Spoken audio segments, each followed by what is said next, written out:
एकजना विद्यार्थीले पढ्दै जाँदा मास्टर डिग्री कम्प्लिट गरेछ, त्यो पनि फर्स्ट डिभिजनमा।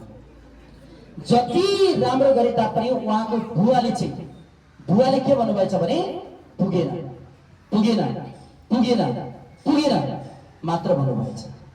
उहाँले टप गर्दै मास्टर डिग्री कम्प्लिट गरिसक्नुभयो, तैपनि बुवा के थियो, पुगेन मात्रै भनेको थियो। बुवाको त्यो प्रतिक्रिया सुन्दाखेरि त्यो विद्यार्थीलाई रिस उठ्थ्यो। मैले यति राम्रो गरेको छु, कलेज टप गरेको छु, तैपनि मेरो बुवालाई चित्त बुझेको छैन, मैले कसरी मेरो बुवालाई चित्त बुझाउन सक्छु, म सक्दिनँ अब भन्ने उसको मनमा जागेछ। अनि जब उनी पिएचडी गरिसके पछाडि उनी गाउँ गएछ।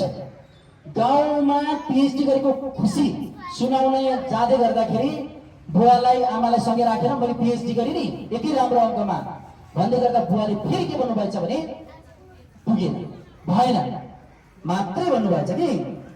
अनि त्यो विद्यार्थीलाई के लाग्यो भने ओहो यति राम्रो गर्दाखेरि पनि बुझाउन सकिन, यति रिस जन्मियो मनमा। अनि बुवा त्यति भनिसक्नु भएपछि गाउँ जानुभयो घुम्नको लागि। अनि घरको माथि बारदलीमा उनी बसेर एउटा ठुलो ढुङ्गा लिएर बसे। केका लागि त आउने बित्तिकै म चाहिँ बुवालाई हान्दिन्छु, हेर्छै पुगेन भन्ने हो नि त। अब म बुवा आउने बित्तिकै म के गर्छु, बुवालाई पुग्छु भनेर उनले सोचेर बसे। अनि बुवा बेलुका आउनुभयो। अनि आमालाई सोध्नुभयो बुवाले, त्यो खोइ कहाँ गयो भनेर भन्नुभयो। अनि आमाले के जवाब दिनुभयो, छोरा आउनु भ्याएको छ तपाईँ गाली गर्न थाल्नुहुन्छ, अनि कहाँ बस्छ त घरमा, तपाईँले गाली गरिहाल्नुपर्छ। त्यत्रो राम्रो अङ्क ल्याएर पास गरेको छ, तपाईँले चाहिँ कम्तीमा धाप मार्नु, स्याबास भन्नु, ढाडस दिनु, किन तपाईँले त्यो नगर्नु भएको? त्यो गर्नुभएको भए कति राम्रो हुन्थ्यो। बच्चालाई भनिसके पछाडि बुवाले के जवाब दिनुभएछ भने लाठी, अब त्यस्तै भन्ने त है, लाठी तिमीले कस्तो नबुझेको, तिमीलाई यो ठाउँमा पुर्याएको नै मैले पुगेन भनेको कारणले गर्दा हो। यदि मैले पुग्यो भनेको भए के हुन्थ्यो भने उनी +2मै छोडिदिन्थ्यो होला, ब्याचलरमै छोडिदिन्थ्यो होला, जे पाए त्यसमा मात्रै चित्त बुझाएर बस्थ्यो होला नि त। अझै प्रगति गर्ने चाहना उसको मनमा जाग्दैन थियो होला नि त। मतलब उसकै भविष्यको लागि हो नि त। ऊ पढेर के मलाई दिने हो र? ऊ सफल हुने हो, उही महान मान्छे बन्छ। मलाई फलानुको छोरा अहिले पनि म गाउँ किन गएको थाहा छ तिमीलाई?